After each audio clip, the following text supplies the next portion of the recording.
See, you'll never know when I'm gonna pop up out of there. You better stay ready. If you stay ready, you ain't gotta get ready at all. Now let's get started. Welcome to Money World.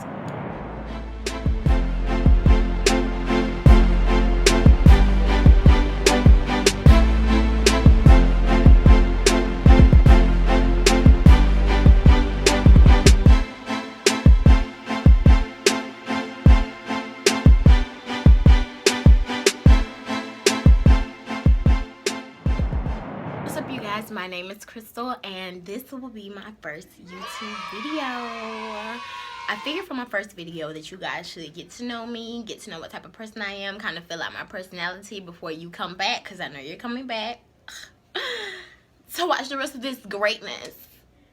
I decided to do 20 facts about me for my first video because it's just like, you don't know who you're watching. You don't know what type of person I am. Am I finna say I'm a serial murderer or something like that? Maybe I'm white on the inside. Am I doing blackface? So you just don't know. See what I'm saying? So it's like, let's get to know me a little bit on the surface area. Because by the time we progress and we go on, you guys will know me from the depths of my soul. Or maybe the second layer, but you know, a little bit deeper than the first. Okay, so let's go ahead and get the boring stuff out of the way. So number one, I'm 23 years old. My birthday is on 12/24, so Christmas Eve. Before you guys ask me, no, I don't get double gifted. I'm really spoiled. I guess that's another fact, a little bonus fact for you. I'm really spoiled, so most of my life I've gotten a birthday gift, and then you wake up the next day and it's Christmas, and we do it all over again. I never got like shortchanged or anything like that just because I was born 24 hours before the National Gift Day, whatever. But you know, Christmas is a pagan holiday anyway, so we don't even get into that yet. Stay tuned for more videos in the future. But yes, 23 years old. I was born on Christmas Eve. I'm a Capricorn. Shout out to my Caps. And I think I'm a true Capricorn to its nature. So if you don't like Capricorns, I'm gonna kind of side-eye you a little bit, totally. I am the youngest of 5 girls. I'm the baby girl. I don't have any brothers. My sisters are Stephanie, Nikisha, Tiffany, and Ashley. I, like I said, am the baby, and my sister over me is actually 10 years older than me, so I was like that planned child, kind of more of the, okay, let's get our life together before we have you. And so I just kind of came at a good time, you know, when things were on the up and up. Got kind of lucky. But yes, I am the youngest, no brothers in blood. Rather, I was born and raised in Albany, Georgia. 229. What's your area code? My 229. What's your... Okay, I'm not gonna go too deep into it, but yes, Albany, Georgia. That is south of Macon before you get to Valdosta, like somewhere in between those. If you are familiar with Georgia, if you hear somebody say 229, everybody else from 229 is gonna come in under it. So if you come from me in the comments about 229, I bet there's somebody who's going to be like, wait a minute, hold up, don't talk about our area code. I feel like that is the true dirty south. You know, Atlanta is the south, and we're the south of the nation. But as far as Georgia, we are really in the dirty south, where gnats and all types of different animals and foreign creatures that you've never seen just attack you on a daily basis. And I'm gonna go through accents a lot. Just get used to that, okay? But seriously, I always tell people, being from Albany and even being from the 229 region, it's just different. You're raised differently and you have different outlooks. I think we all have a common core to each other, but we still are, you know, of course, very different in hindsight. Number 4, I am a graduate of Georgia Southern University in Statesboro, Georgia. Go Eagles! That is the most school spirit I probably had, I swear to God. ever, seriously. But I do have a bachelor's of science in communication studies from Georgia Southern University. My freshman and my sophomore year of college, I actually went to Valdosta State. Shout out to the Blazers. I love my people from Valdosta State. I left for some own personal reasons, but I did graduate from Georgia Southern. I appreciate my education a lot because it showed me that dreams are valid, and it also shows that what your parents and your teachers say in high school and middle school, what you don't want to hear and you just kind of blow off, it actually puts it into a real perspective. And it is, after graduating, it just showed me, wow, this does mean something. It does hold some type of value. So don't try to let people tell you that college isn't worth it, because like it totally is. I think if you don't want to live a mediocre life, if maybe that's the name for it, but and if you don't want to work super duper hard to figure out another path outside of what you're going for your major for, because even with this lane and my entertainment and social media and etc. and creating a fan base, that is more work than it was for me to be in college. So never underestimate the power of what a degree can do for you as a person, or at least start you as a stepping stone, even if that's not where you finished. My favorite color is green, obvi, but I transformed from pink when I was about 13, maybe. I transformed from pink, and I transformed because I was like, I'm not a child anymore, and this pink stuff, it's a little kiddie for me. It just wasn't working for me anymore. And green was always the accent color I used with pink, so it just kind of manifested itself. My childhood room actually is still green. My mom hasn't redone it. So that should put you to perspective that that green thing started way before I was, see money. Number 6, I don't have any children. I have so many nieces and nephews. I don't need any kids of my own right now. And on top of that, I haven't found anybody who can love me the way I'm supposed to be loved. You know what I'm saying? Like, it just gets a little frustrating sometimes. I be so, like, I just hate it. But thank God I don't want to be an actress, right? But you can put me in a movie if you want to, hit my email, my management team will get back with you, movie productions and producers, don't take that the wrong way.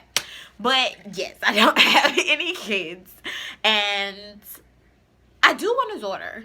I want a daughter.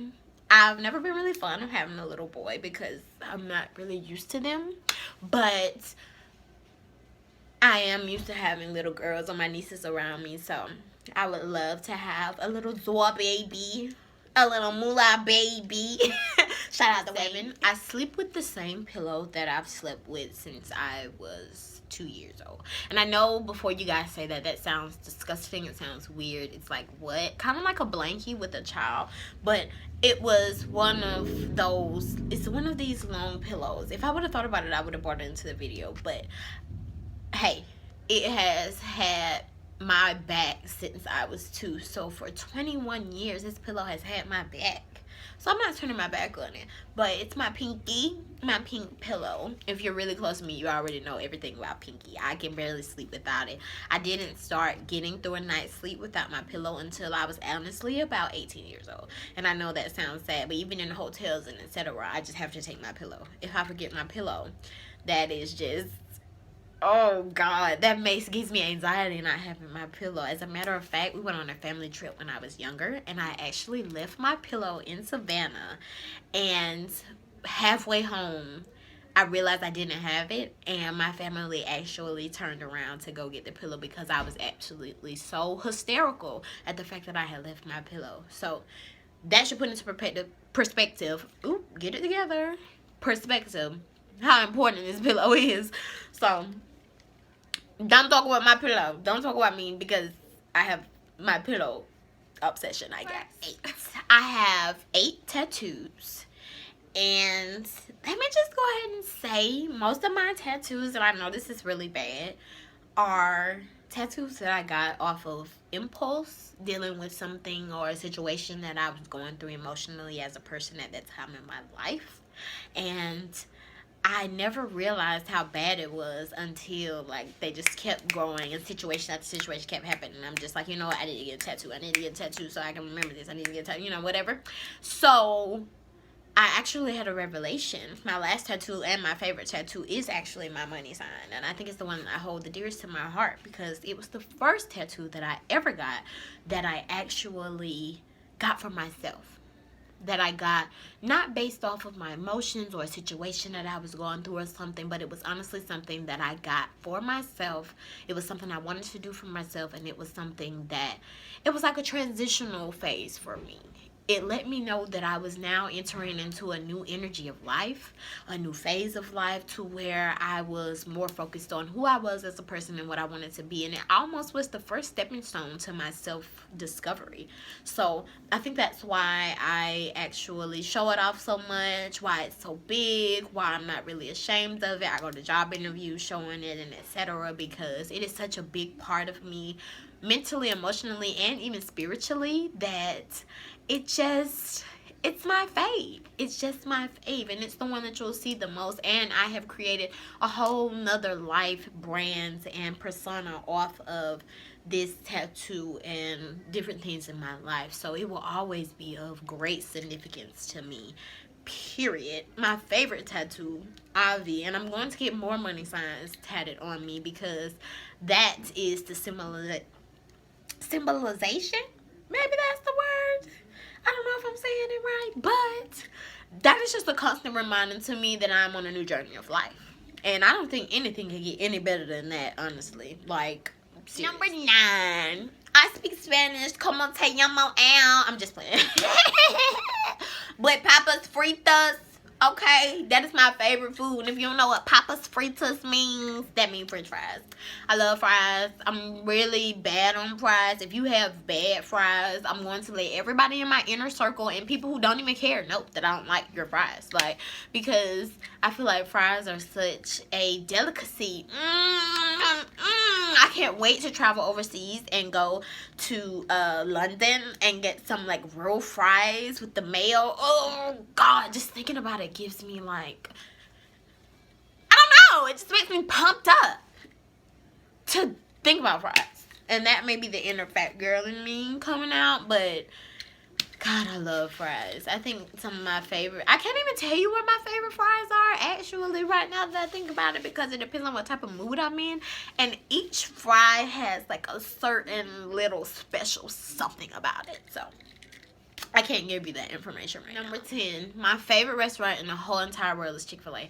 I swear to God. I've been eating Chick-fil-A since I was 1 year old. I eat Chick-fil-A at least 4 times a week. And I'm not afraid or ashamed to say it on camera and let the whole world know. I love Chick-fil-A. From the nuggets to the sandwich to the strips, the fries, the chicken minutes, the chicken biscuits, the chicken bagels.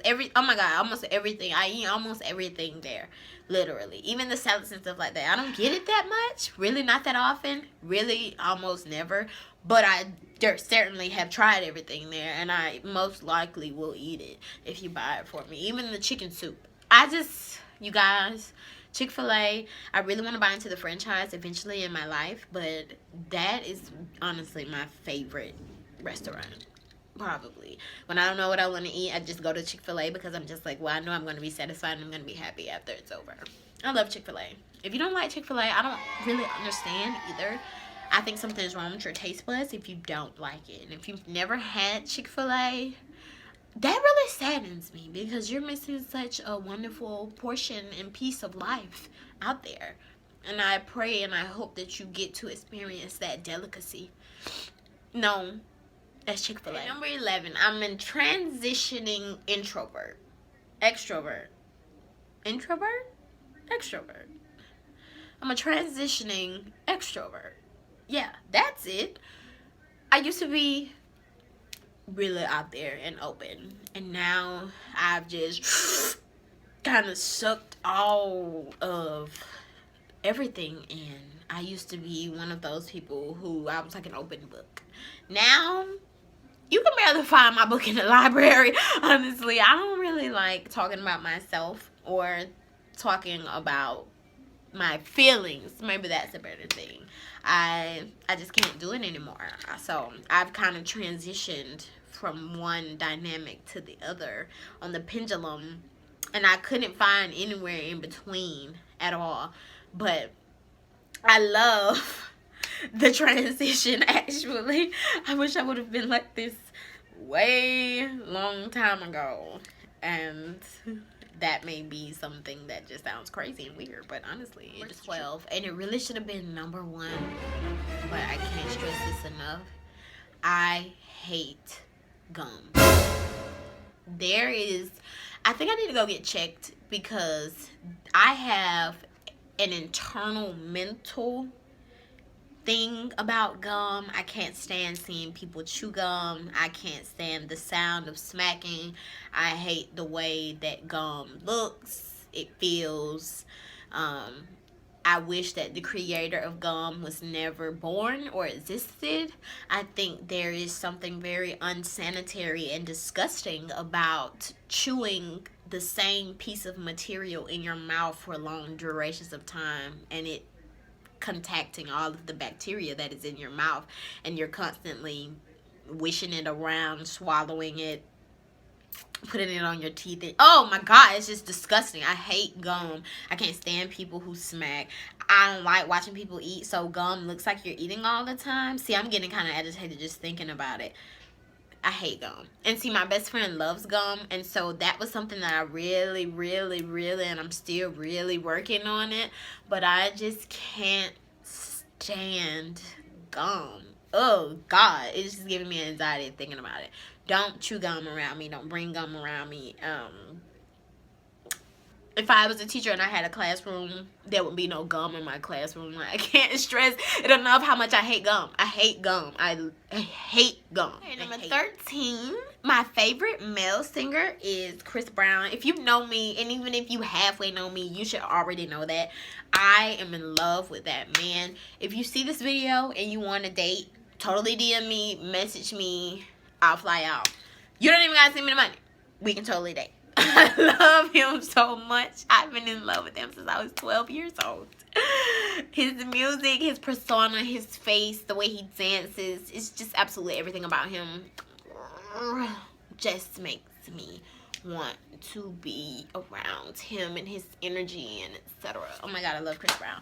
And my favorite female singer, just to go ahead and put it out there, I would say it's Beyonce, because Beyonce is the only person I can repetitively listen to her music, all the different eras of her music, and it's still like this still buy out. Lemonade is definitely my favorite album. I still listen to Lemonade in its entirety almost every week. Maybe not every day how I used to be, but Lemonade is still one of the best bodies of work from a female artist, period.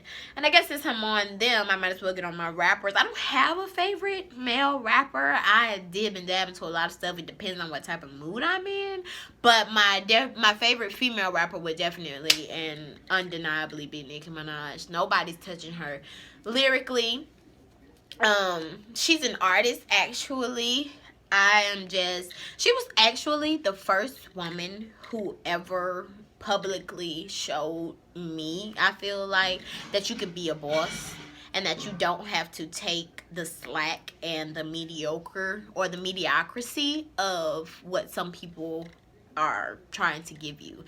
She was the first person that let me know, no, it's okay to say, no, you won't do me this way because I'm a woman, or you won't do me this way because you think that you have some superior status over me. And I just fell in love with her at such an early age. So she will always be the best to me. I mean, always be the best to me. Number 14, I love taking naps.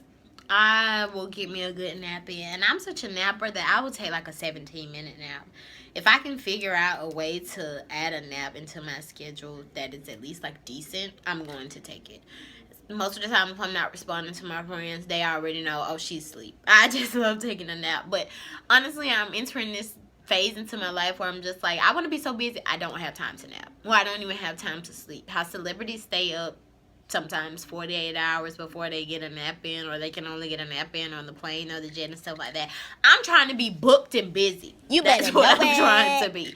Okay? So, hopefully this whole nap thing and the actual way to be able to take a nap is almost over. Because I'm ready for them checks and that money to start rolling in. You know what I'm talking about? But not least, number 15, I have a split personality. And I say a split personality because I have a persona, crazy. And then I have who I really am. And so I like to think of it as like C-Money,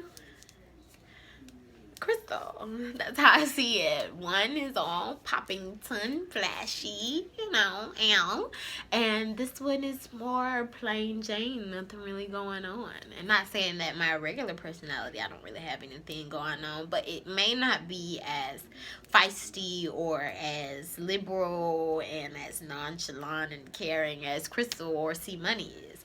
Crystal, really laid back type of person. If you ever get to know me in another realm or a circle, it's like two totally different things. So that's why I say it's a split personality, but I think that also comes from being a Capricorn. So it may be a combination of the universe, and then I'm just adding a few more punches to it. But that's really it. So there you have it. 15 facts about me, just to get to know the surface. Make sure that you guys are sharing this video and telling people to come subscribe to my little lonely channel. Please tell them to come and visit me. I promise I'm going to have like funny stuff on here. I am going to make you laugh. Always. I'm always going to be entertaining. I'm here to entertain. Okay? But seriously, you guys, make sure that you're sharing this on all your social media accounts and telling your friends to come and subscribe to my channel. We're gonna have a good time on here, okay? So, you know what? I'm feeling kind of groovy now that I finally got this first video done. Make sure that you guys are sharing it, though, seriously. Like, seriously. And I will see you guys on the next video. Bye, Mulah gang.